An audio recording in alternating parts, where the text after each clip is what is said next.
Todd Boehly support of Pochettino, whether or not I believe this support is justified.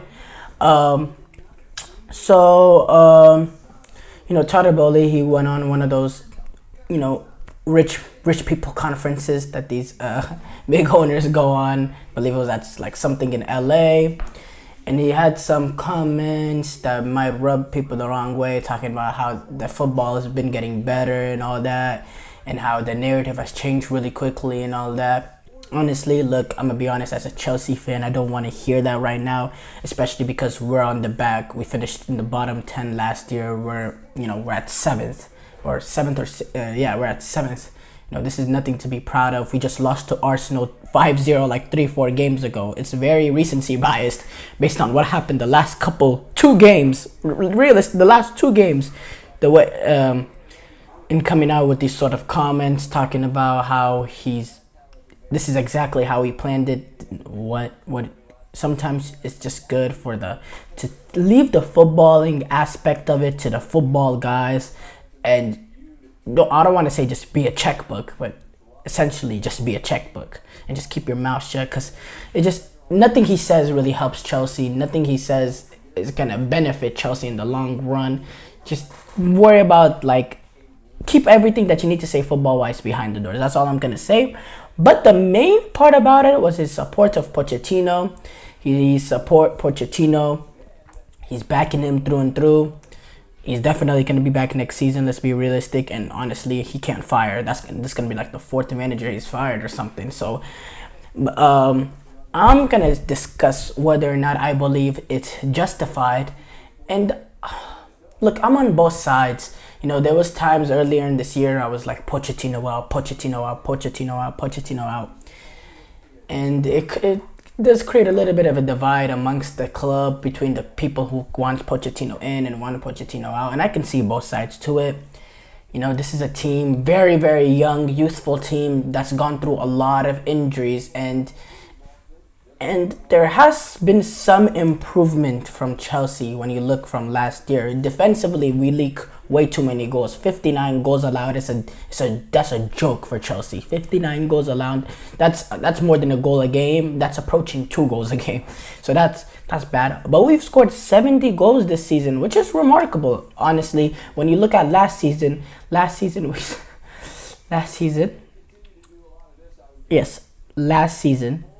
we've scored a remarkable 38 goals in 38 games. 38 goals in 38 games. Now that was honestly a beyond embarrassing. It's a disgrace to Chelsea Football Club scoring 38 goals in 38 games. 1 goal a game, that's unbelievable. This year we scored 70 goals, and even without a real number 9 that's really clinical. Nicholas Jackson came in, but he's missed so many opportunities.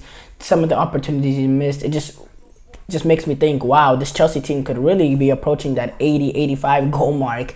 And you see, we scored 70 goals. Man City, Liverpool 87-81, Arsenal 88, and we've missed a lot of big chances too. So, and if you compare this to like a Villa who's in 4th place, they scored 73 goals, but they've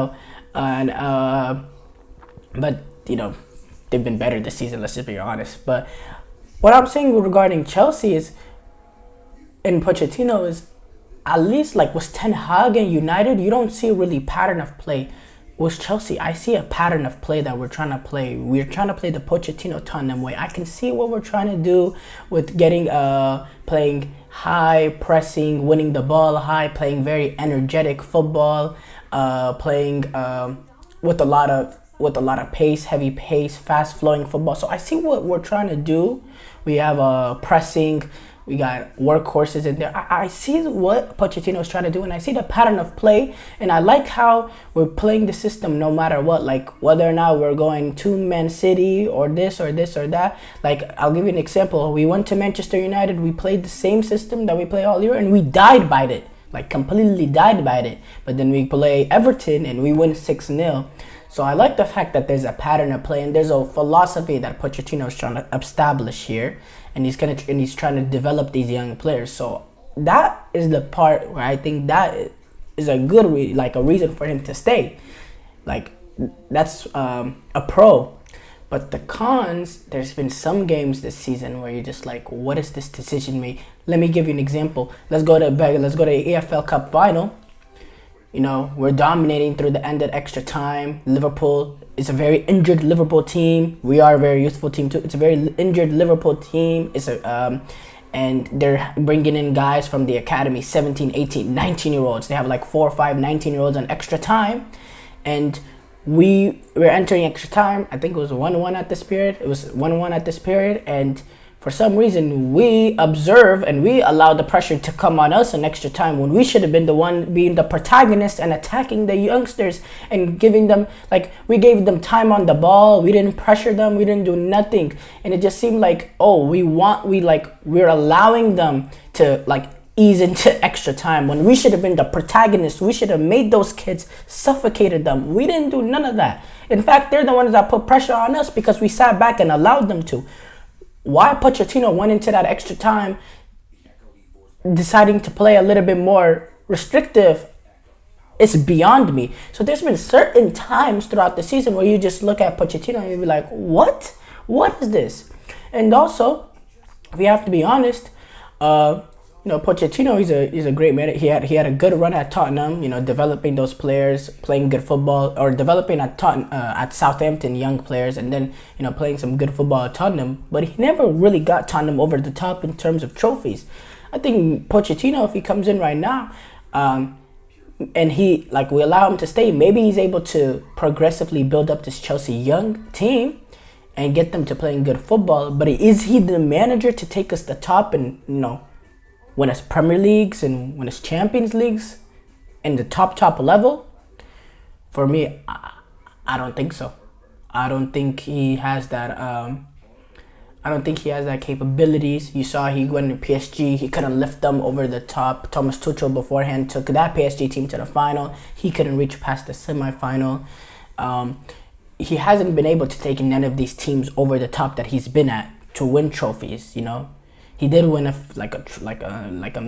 Mickey Mouse, I hate to say, a Mickey Mouse trophy at PSG, but he hasn't had a real trophy, in his CV, in my opinion. So that's another reason that, and is that a reason to sack a manager?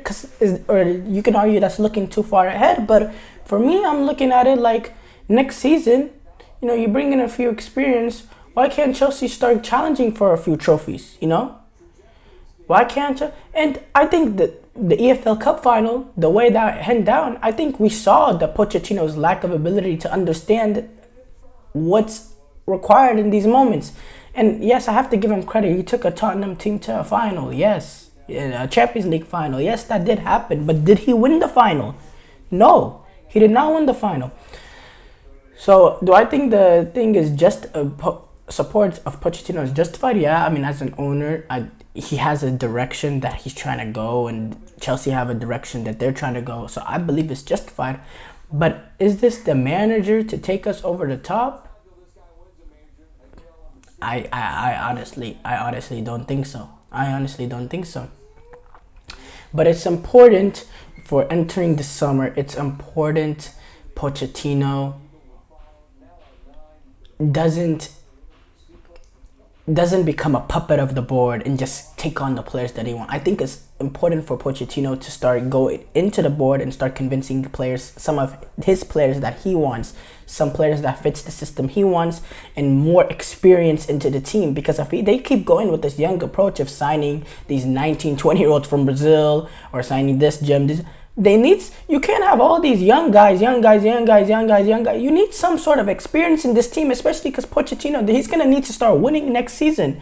So Pochettino needs to go into the board, need to get some experience in. He needs to handpick the players, or players that he like. Maybe he gives them options of players that he likes, but he definitely has to be in the room, because at the end of the day, next season, this is Chelsea Football Club. Yes, this is under new ownership, but this is, next season, there's going to be pressure on him to get results. And I think he'll rather live and die by the players that he wants in. Like the thing was Ten Hag is the one that wanted to pay 100 million for Anthony, that wanted to bring in Casemiro and Eriksen just to replace them again a year later with Mason Mount and Sofiane Amrabat, who also were not even good enough replacements. I mean, these are guys that Erik Ten Hag wanted, and they're not doing the job. So that's really nailing the coffin for him, you know.